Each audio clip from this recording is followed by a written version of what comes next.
Habits of successful people. Staying true to your values. So you want to learn how to be more successful in leadership in your career or in your life. One of the ways that gets underestimated is staying true to your values. My name is Kelly. I was a nurse to CEO, and my mission is to help you get the life and career of your dreams.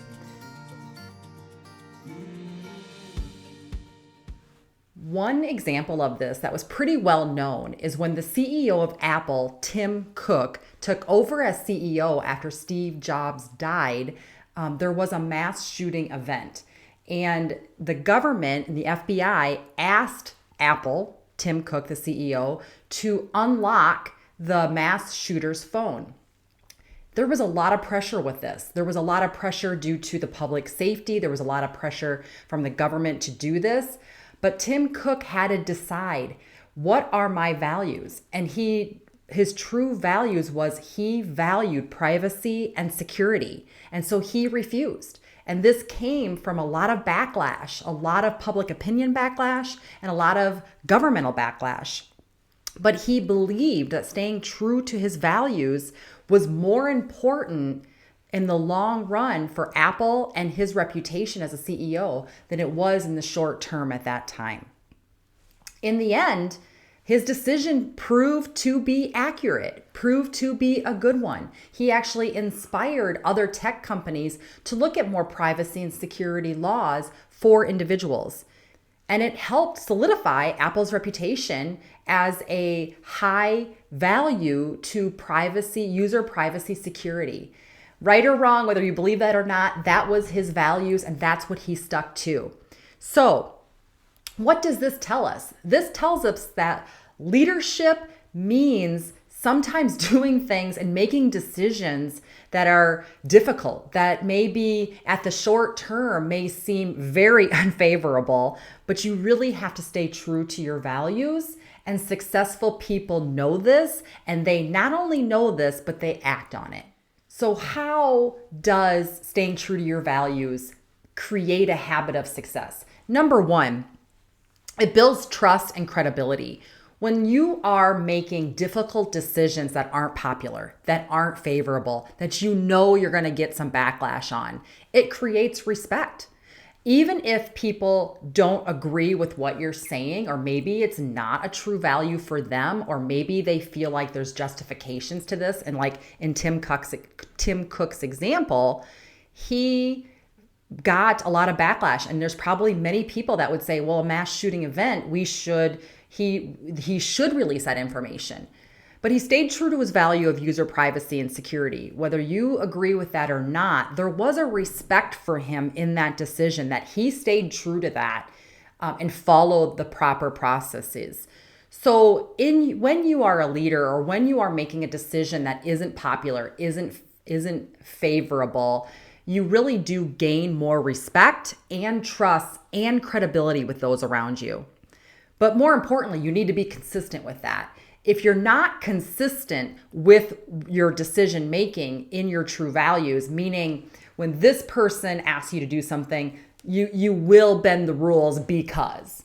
But when this person or this company asks you to do something, you won't, because you're staying true to your values. You have to be consistently acting, and that really will gain you the trust, respect, and credibility that you want to be a successful leader.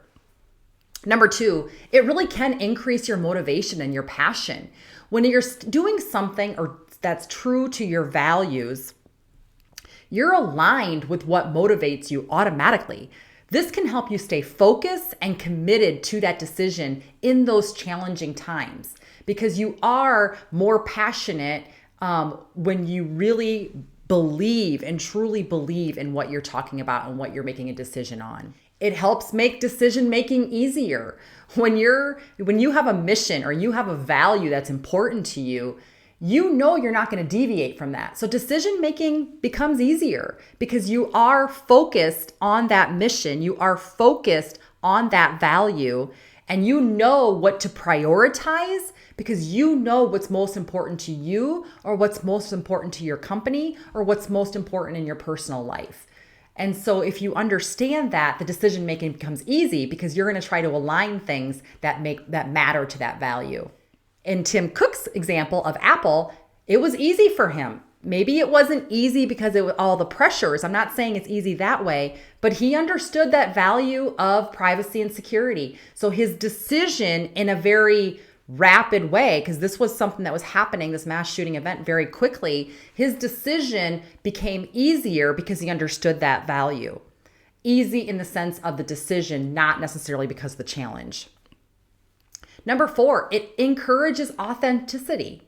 People then know that this is who you are. This is what you stand for. So that authenticity, that meaning in your life becomes apparent in what you prioritize. And so that also can help others create a sense of trust and credibility with you when you're being your authentic, true self. So one of these things that I've had to learn about myself, for example, is what are my true values as I become a leader and have become over time when I went from a nurse CEO in my journey.